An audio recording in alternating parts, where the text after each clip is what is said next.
रात के 11 बजे थे। शहर से लगभग 50 किलोमीटर दूर पहाड़ी रास्तों से गुजरती एक कार धीरे धीरे बढ़ रही थी। आसमान में काले बादल छाए थे और बीच बीच में बिजली की चमक उस सुनसान सड़क को भूतियां बना रही थी। स्टीयरिंग पर बैठा आरव अपने पुराने कॉलेज की ओर जा रहा था। आज कॉलेज का रियूनियन नाइट था। 10 साल बाद सब एक जगह मिलने वाले थे, लेकिन आरव के चेहरे पर उत्साह नहीं था, बल्कि एक अनकही बेचैनी थी, क्योंकि उसी कॉलेज में उसने रिया को खोया था। 10 साल पहले कॉलेज की पहाड़ी पर बने पुराने हॉस्टल के पीछे झील के किनारे आरव और रिया अक्सर मिला करते थे। रिया शांत स्वभाव की, लेकिन आंखों में कोई रहस्य लिए हुए थी। उसकी मुस्कान में हमेशा एक छिपा हुआ दर्द झलकता था। आरव को हमेशा लगता था कि रिया किसी गहरी बात को छिपा रही है, कोई ऐसा राज जो वो किसी से नहीं कह सकती। एक शाम रिया ने आरव से कहा था, अगर मैं एक दिन अचानक गायब हो जाऊं तो मुझे ढूंढने मत आना आरव। कुछ बातें अधूरी ही अच्छी लगती हैं। आरव ने मुस्कुराते हुए कहा था, पागल हो क्या, मैं तुम्हें छोड़कर कहीं नहीं जाने दूंगा। पर उस रात रिया सचमुच गायब हो गई। कहते हैं उस पहाड़ी पर कोई पुराना श्राप है। सालों पहले वहां एक हवेली थी, नारायणी हवेली।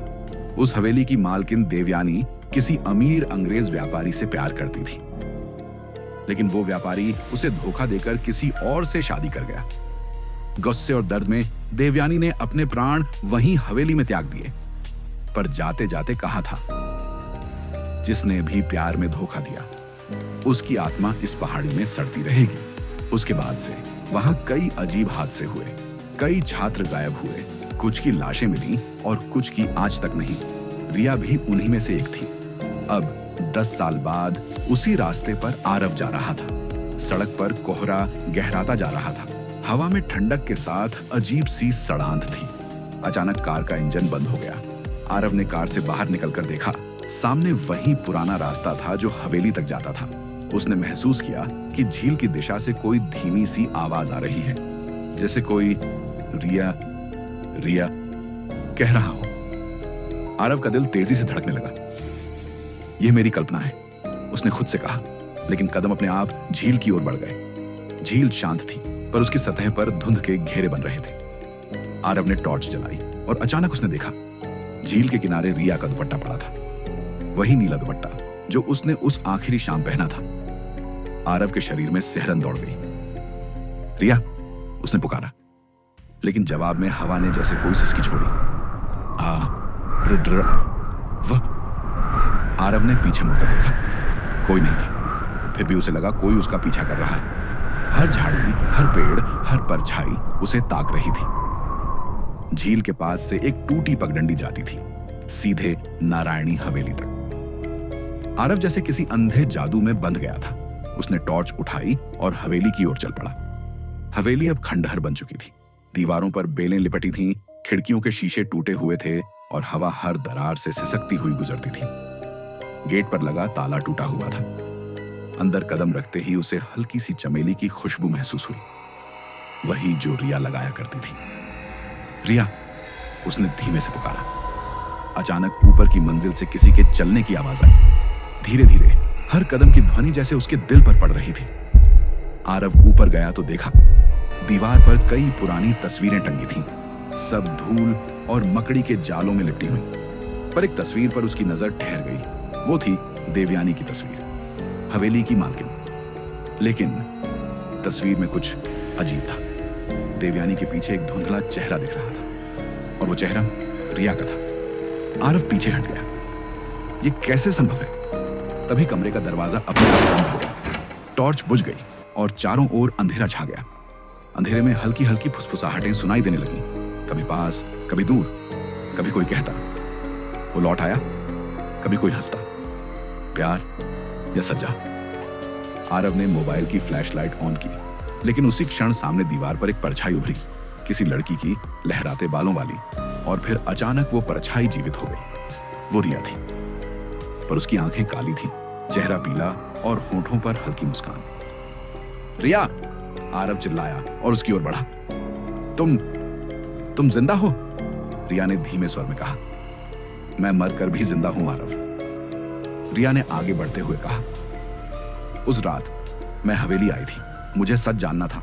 मुझे अपनी दादी के पुराने कागजों में पता चला था कि मैं उसी देवयानी की वंशज हूं और वो श्राप आज भी मेरे खून में जिंदा है। आरव हैरान था। रिया ने कहा, जिससे मैं प्यार करूं उसे हवेली कभी जिंदा नहीं जाने देती। आरव के चेहरे पर दर्द उतर आया। तो तुमने मुझसे दूरी इसलिए बनाई थी? रिया की आंखों में आंसू चल गए। हाँ, पर श्राप ने हमें वैसे भी अलग कर दिया। मैंने सोचा था भाग जाऊंगी, पर हवेली ने मुझे बुला लिया। उस रात मैं यहीं मर गई। आरव के पैरों तले जमीन खिसक गई। नहीं, यह सच नहीं हो सकता। रिया ने हाथ बढ़ाया। आज 10 साल बाद तू फिर लौटा है आरव, क्योंकि तूने मुझे कभी भुलाया नहीं।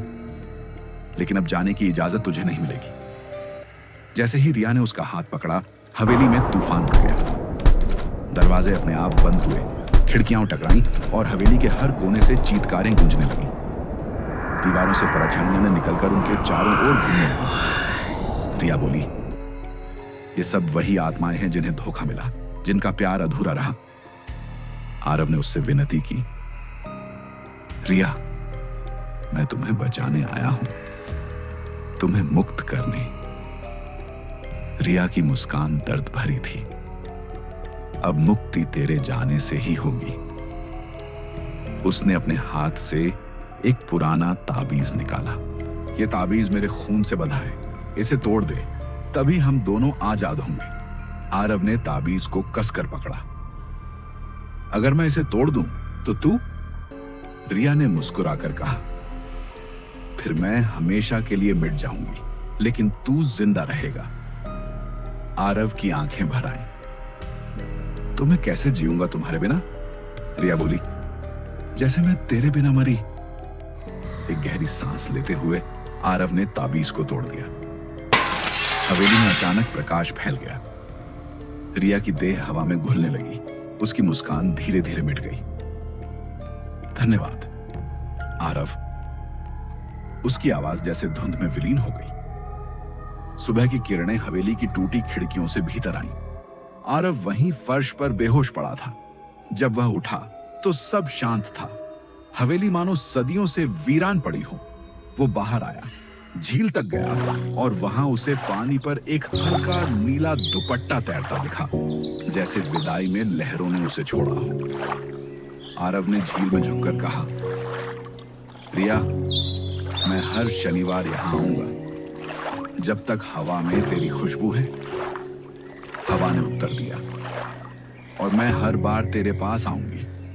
10 साल बाद लोगों ने सुना कि झील के किनारे हर शनिवार रात एक लड़का किसी से बात करता है और कभी-कभी झील से एक और परछाई उठती है। कुछ कहते हैं वो श्राप अब भी जिंदा है। कुछ कहते हैं वो प्यार था जो मौत के बाद भी अधूरा नहीं हुआ।